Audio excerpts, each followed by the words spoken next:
La famille du Christ FADUC vous présente la voix de l'inspiration. La voix de l'inspiration. La voix de l'inspiration. C'est l'écoute de la parole inspirée de Dieu. La voix de l'inspiration, c'est l'éducation et l'enseignement dans la parole de Dieu. La voix de l'inspiration, c'est avec le pasteur Antoine Zéouzé. Écoutons la parole du Seigneur. Le Fils de Dieu, élevé sur la Gloire à Dieu, gloire au Seigneur Jésus-Christ. Fidèle auditrice, auditeur de la voix de l'inspiration, je vous salue dans le puissant et merveilleux nom suprême de notre Seigneur Jésus-Christ. Que le nom du Seigneur soit loué. Nous sommes encore là aujourd'hui afin de partager ensemble la parole de Dieu.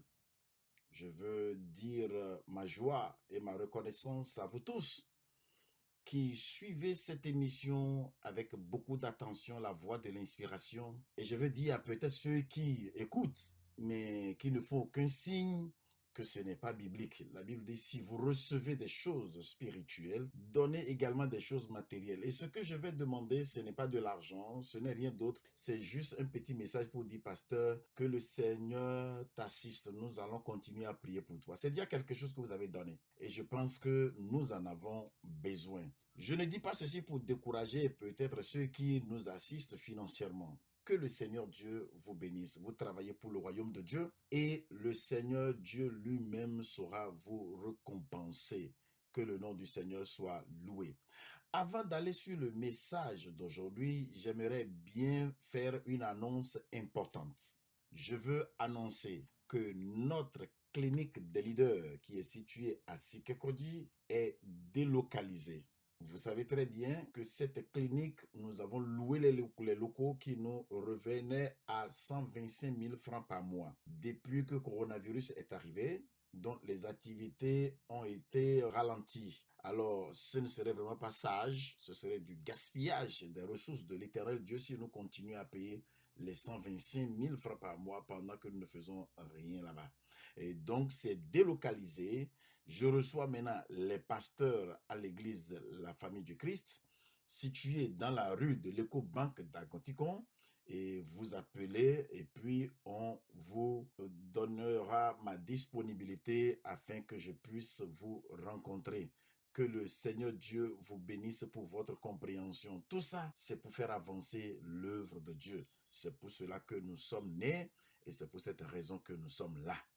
Le message d'aujourd'hui a un thème que, avant que je l'annonce, je veux bien dire aux pasteurs qui ne seront pas concernés de ne pas se sentir gênés. Ou les chrétiens qui ne seront pas concernés, je demande que vous ne soyez pas gênés. C'est une voix prophétique que le Seigneur est en train d'envoyer à sa maison, à son église. Si vous n'êtes pas concerné, vous n'avez pas l'assurance totale que votre famille n'est pas concernée, vos enfants ne sont pas concernés.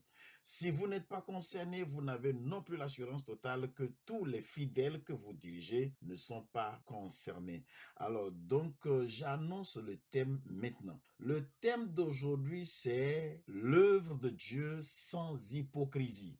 L'œuvre de Dieu sans hypocrisie. Quel que soit le niveau où vous êtes en train de servir Dieu, vous êtes le pasteur, président, fondateur, pasteur, président parce que vous avez été élu, vous êtes diacre, vous êtes ancien.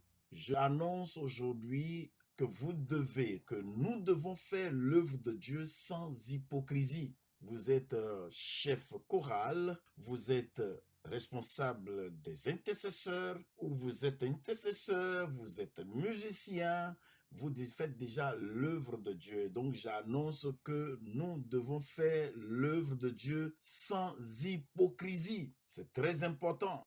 C'est une triste réalité aujourd'hui de constater que de nombreux ministères ou églises sont dirigés avec des attitudes hypocrites par les serviteurs et les servantes de Dieu. Les gens sont en train de servir Dieu avec de l'hypocrisie. C'est vraiment triste de constater cela.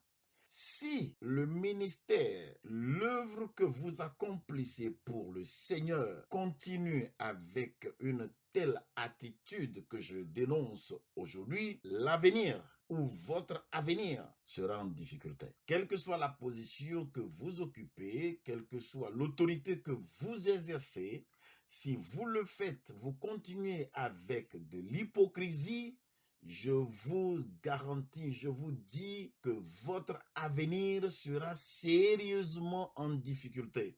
Et je suis en train de parler d'une voix prophétique d'avertissement à tous les pasteurs, à tous les diacres, à tous les anciens, à tous ceux qui servent dans la maison de Dieu d'une manière ou d'une autre, à pouvoir considérer cet avertissement. C'est très important. Alors, nous allons partir dans le thème même, l'hypocrisie. Je vais aborder aujourd'hui une première partie qui sera ce que c'est que l'hypocrisie et les preuves de l'hypocrisie. Donc, la définition et preuve de l'hypocrisie. Lisons dans Matthieu chapitre 23, verset 26 au verset 29. Je lis Matthieu 23, 26 à 29 qui dit, Jésus s'adresse à ceux qu'il a retrouvés sur l'œuvre de Dieu, les pharisiens, les sadducéens, ceux-là qui déjà se disaient représentants de Dieu, ceux qui font l'œuvre de Dieu. Il a dit, pharisiens aveugles, nettoyez premièrement l'intérieur de la coupe et du plat, afin que l'extérieur aussi devienne net. Verset 27. Malheur à vous, scribes et pharisiens hypocrites. Malheur aux hypocrites, parce que vous ressemblez à des sépulcres blanchis qui paraissent beaux au dehors et qui, au-dedans, sont pleins d'ossements de mort et de toute espèce d'impureté. Vous de même, au dehors, vous paraissez juste aux hommes, mais au-dedans, vous êtes pleins d'hypocrisie et d'iniquité. Regardez très bien ce passage. Là, c'est celui que nous adorons, celui qui nous a sauvés, celui qui va nous juger au dernier jour, qui fait cette déclaration ici. Il dit malheur aux hypocrites. Il n'y a pas de bonheur pour tous ceux qui sont hypocrites dans la maison de Dieu. L'hypocrisie, nous allons rentrer tout à l'heure dans le développement et bien comprendre. Il n'y a pas, je dis bien, il n'y a pas de bonheur pour tous ceux qui jouent à l'hypocrisie dans la maison de Dieu. Il dit au verset 28, vous de même, au dehors, vous paraissez juste aux hommes, mais au dedans, vous êtes plein d'hypocrisie et d'iniquité. Alors, voyons rapidement ce que c'est que l'hypocrisie. Vous savez que la Bible a été écrite en deux langues, en hébreu et en grec. Alors, l'hypocrisie en hébreu veut dire tout simplement honepol, qui veut dire saleté morale. Lorsqu'un hébreu dit tu es honepol, you are honepol, there is honepol in you, ça voudrait dire que vous avez des pensées qui sont sales, saleté morale. Maintenant, voyons cela en grec. Le mot hypocrisie en grec veut dire hypocris qui signifie la tromperie, la dissimulation, être prétentif dans son action. Voilà ce que le mot signifie, dont nous pouvons retenir du grec que c'est une saleté morale, et comme la pensée est sale, on peut facilement tromper les gens, on peut facilement se cacher et être prétentieux. Voilà ce que le mot hypocrisie veut dire en grec et en hébreu. Maintenant, ce mot veut dire aussi, pour bien comprendre, un acteur de scène. Un acteur de scène, c'est-à-dire que on veut faire un film ou un théâtre. Et pendant le casting, c'est-à-dire quand on parle de casting, pendant qu'on est en train de préparer, où on veut sélectionner les meilleurs acteurs, on a vu que quelqu'un dans le film ou dans le théâtre peut bien jouer le rôle de président ou peut bien jouer le rôle de voleur. Dans le film ou dans le théâtre, Quelqu'un va jouer le rôle de président, mais il n'est pas président. Quelqu'un jouera le rôle de voleur, mais il n'est pas voleur. C'est ce que l'hypocrisie veut dire. Vous affichez quelque chose. Si tout le monde sait que ce que vous affichez n'est pas ce que vous êtes, là, ça ressemble à l'hypocrisie, mais ce n'est pas de l'hypocrisie parce que tout le monde sait. Mais si l'on ne le sait pas, les gens devant qui vous êtes, les personnes que vous dirigez ne savent pas que vous êtes en train de leur montrer un visage qui n'est pas en réalité ça, alors ça devient de l'hypocrisie. Je vais évoluer et aller beaucoup plus dans la description scripturaire, c'est-à-dire décrire beaucoup plus dans la Bible l'hypocrisie. Lisons Romains chapitre 2, versets 1 à 5. Romains 2, 1 à 5 qui dit ceci. Paul s'adresse aux Romains et dit: ô homme, qui que tu sois, toi qui juges, tu es donc inexcusable, car en jugeant les autres, tu te condamnes toi-même, puisque toi qui juges, tu fais les mêmes choses. Verset 2. Nous savons en effet que le jugement de Dieu contre ceux qui commettent de telles choses est selon la vérité. Et penses-tu, ô homme, qui juge ceux qui commettent de telles choses et qui les fait, que tu échapperas au jugement de Dieu? Verset 4. Ou méprises-tu les richesses de sa bonté, de sa patience et de sa longanimité, ne reconnaissant pas que la bonté de Dieu te pousse à la repentance, mais par ton endurcissement et par ton cœur impénitent, tu t'amasses un trésor de colère pour le jour de la colère et de la manifestation du juste jugement de Dieu. Je vais attirer l'attention sur le verset 5. Par ton endurcissement et par ton impénitent, tu t'amasses un trésor de colère de Dieu le jour du jugement. Ici, la Bible parle de jugement qui doit être appliqué par certaines personnes. C'est tout à fait normal. On ne doit pas accepter ou permettre le désordre dans la maison de Dieu. Il faut des gens pour discipliner. La discipline peut être vue comme un jugement. Oui, si quelqu'un fait mal, on doit discipliner la personne afin de prouver à toute la maison de Dieu que ce n'est pas une maison de désordre. Notre Dieu n'est pas un Dieu de désordre, c'est un Dieu d'ordre. Afin de prouver également à la maison de Dieu que tout n'est pas permis. Non, on ne peut pas se permettre tout dans la maison de Dieu. Donc, par conséquent, il faut discipliner. Mais, je dis mais, celui qui doit discipliner doit s'assurer que lui-même ne fait pas la même chose. Si on me demande, selon les règlements intérieurs de mon église, de discipliner quelqu'un qui a volé, selon ce verset, si je vole, je ne dois pas prononcer cette discipline, moi. Non. La discipline est normale, on doit le faire, mais celui qui doit le faire doit s'assurer que lui-même ne fait pas la même chose. Sinon, il va amasser sur lui-même la colère de Dieu. C'est très simple à comprendre, ce n'est pas compliqué. Alors, je vais rapidement vous lire quelques versets. Je vais aborder 7 différentes pensées sur cette hypocrisie pour que nous comprenions très bien. Premièrement, la démonstration de l'esprit religieux sans l'amour de Dieu.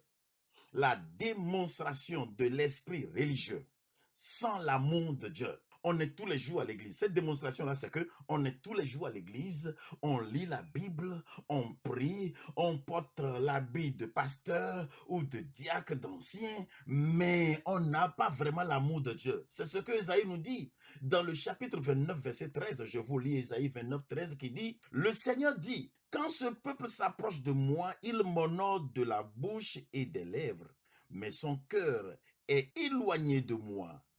Et la crainte qu'il a de moi n'est qu'un précepte de tradition humaine. Quand nous voyons quelqu'un visiblement comme ça qui est malade, qui est en difficulté, et nous disons gloire à Dieu, que le Seigneur te bénisse, pendant que nous avons les moyens, pendant que nous pouvons aider cette personne, les amis, c'est de l'hypocrisie. Ce n'est pas seulement l'application de la discipline, mais quelqu'un qui sait qu'il peut aider quelqu'un. Il a vu, le discernement lui est parvenu de voir que cette personne, tel que son visage est, doit être en train de traverser quelques difficultés financières ou un souci. Et puis fermer les yeux et dire non, il faut les laisser. Et partir, c'est de l'hypocrisie parce que c'est toi qui viens de chanter. C'est toi qui viens de danser. C'est toi qui viens de dire gloire à Dieu, l'Éternel est merveilleux. Qu'est-ce que Jésus est venu faire? Jésus est venu nous sauver.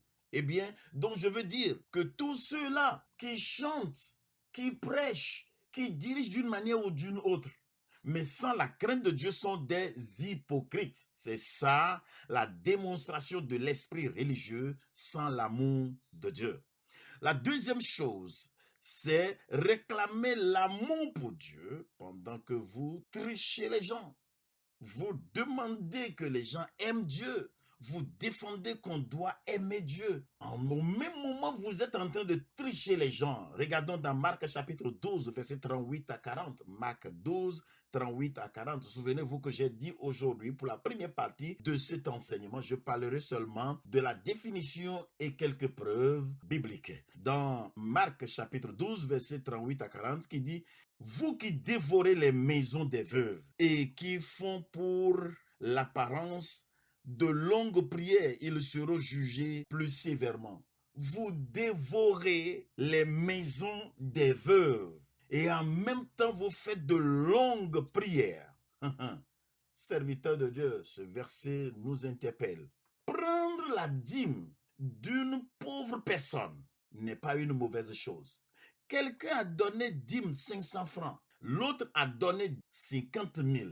On doit bien regarder celle qui a donné la dîme de 500 francs et voir, oui, est-ce qu'elle n'a pas un besoin de 2000 francs, mais à cause de la crainte de Dieu, elle a donné sa dîme 500 francs. Est-ce qu'elle n'est pas dans un besoin quelconque? Parce que prendre toutes les dîmes comme cela et les stocker dans la caisse ou dans le compte de l'église et négliger les personnes qui souffrent dans l'église, les amis, c'est réclamer l'amour pour Dieu pendant que nous trichons les gens. C'est ce que cela veut dire. Et nous devons faire la différence entre quelqu'un qui vient à l'église, à Zem, et qui a beaucoup discuté avec le Zémidjaman au dos avant de faire son entrée dans le temple, et quelqu'un qui est venu avec sa voiture Range Rover. Nous devons regarder ces personnes. Nous devons nous organiser sur le plan social afin de ne pas réclamer l'amour pour Dieu et tricher en même temps les gens. Troisième chose, enseigner un concept que l'on ne pratique pas. Enseigner aux gens de faire quelque chose pendant que vous ne le faites pas. Je lis Matthieu 23, verset 3, il dit « Faites donc et observez tout ce qu'ils vous disent, mais n'agissez pas selon leurs œuvres, car ils disent et ne font pas. » Ce sont les pharisiens là, ça, ce sont les scribes, les sadducéens. Ils disent mais ne font pas. Jésus-Christ est contre ça. Jésus ne veut pas que les serviteurs de Dieu que nous sommes, nous soyons en train de prêcher quelque chose, dire ce n'est pas bon et le faire nous-mêmes. C'est comme, j'ai lu l'histoire d'un pasteur qui a annoncé un jeûne strict avec des instructions strictes à l'église. Nous allons jeûner, que personne ne mange. Mais le lendemain où le jeûne démarre, lui-même, il est entré dans un véhicule de transport en commun sans savoir qu'il y a un fidèle là-dedans. Le fidèle s'est tué. Donc pendant le trajet, le pasteur achète colicot et commence par manger. Et le fidèle l'a appelé pour dire, pasteur, mais nous sommes en jeûne. Voilà, ça, c'est enseigner aux gens des concepts et ne pas les pratiquer soi-même. 4. Je vais évoluer parce qu'il y a 6 jours. 4. S'en tenir uniquement à la lettre de la loi tandis que les aspects spirituels sont négligés. S'accrocher à la lettre de la loi pendant qu'on est en train de négliger. Matthieu 23, verset 16 à 23 dit « Malheur à vous, conducteurs aveugles qui dites, si quelqu'un jure par le temple, ce n'est rien. Mais si quelqu'un jure par l'or du temple, il est engagé. » Vous entendez ça? Lorsqu'on dit « je vais faire telle chose matérielle », pour la maison de Dieu, ok, les pasteurs sont d'accord, mais si vous ne le faites pas, ça ne leur dit pas grand-chose. Mais lorsque vous promettez de l'argent, lorsque c'est lié à l'argent et vous ne le faites pas, alors là, les pasteurs interpellent et ils demandent. C'est de ça que je parle. Lorsqu'on dit « je vais faire telle chose matérielle pour la maison de Dieu », Ok, les pasteurs sont d'accord, mais si vous ne le faites pas, ça ne leur dit pas grand-chose. Mais lorsque vous promettez de l'argent, lorsque c'est lié à l'argent et vous ne le faites pas, alors là, les pasteurs interpellent et ils demandent. C'est de ça que je parle. C'est ça. Si quelqu'un jure par le temple, ce n'est rien. Mais si quelqu'un jure par l'or du temple, il est engagé. Vous voyez?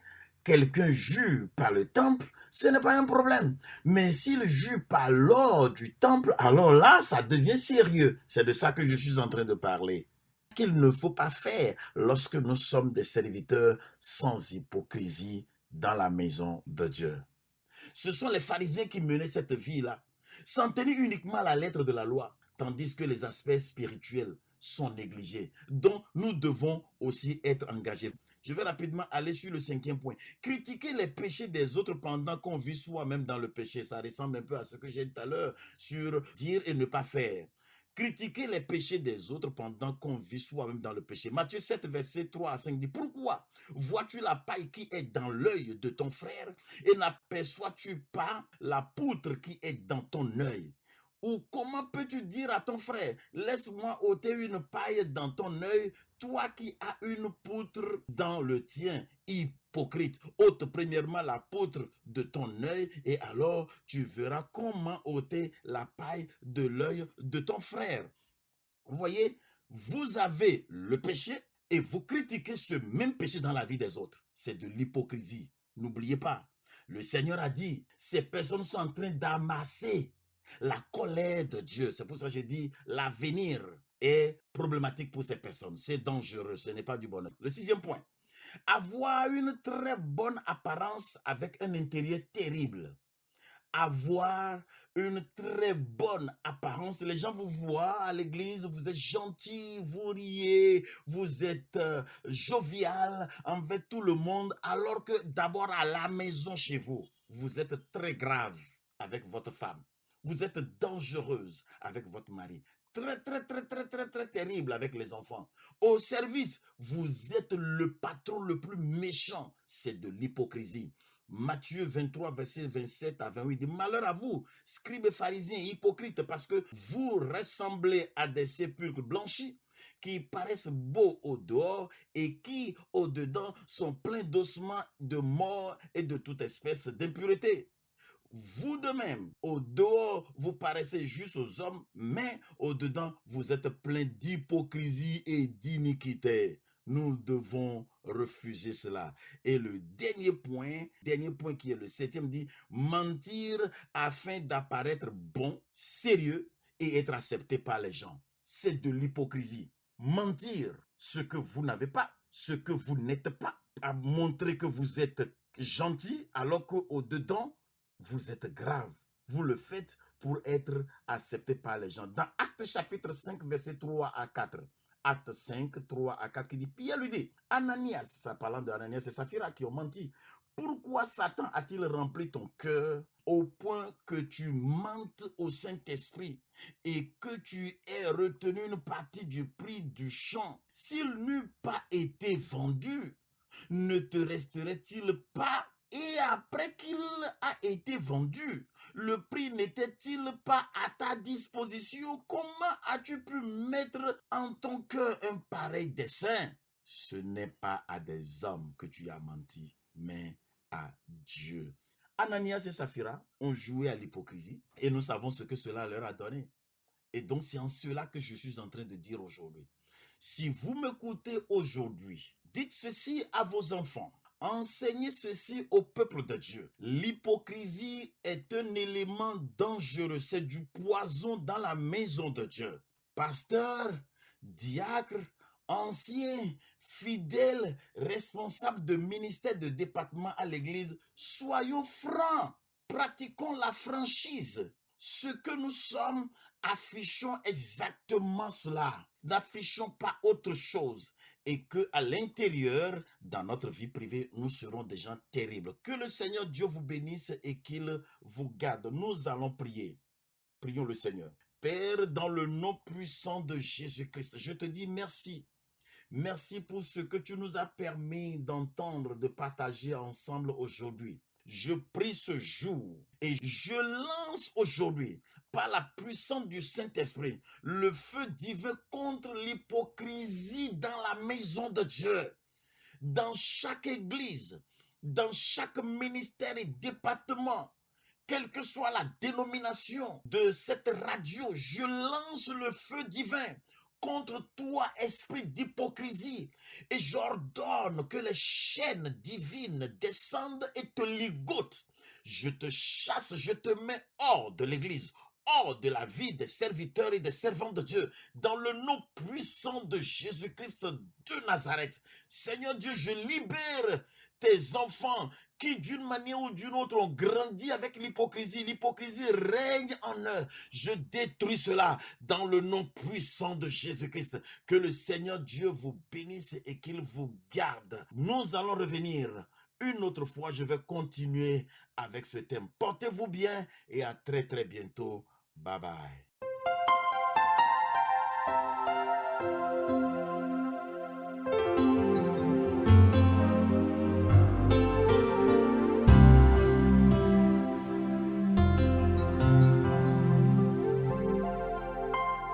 Vous venez d'écouter l'émission La Voix de l'Inspiration. Pour tout conseil et prière, veuillez appeler les numéros suivants: 64 47 19 19 ou le 94 04 90 20. Pour réécouter ce message, allez sur notre site web www.lafamilleduchrist.org ou sur notre page Facebook FADUC. FADUC s'écrit FADUC. L'église La Famille du Christ est située à Cotonou, dans l'avant de l'écobanque d'Agontico. Que le Seigneur vous bénisse. Le Fils de Dieu, élevé sur la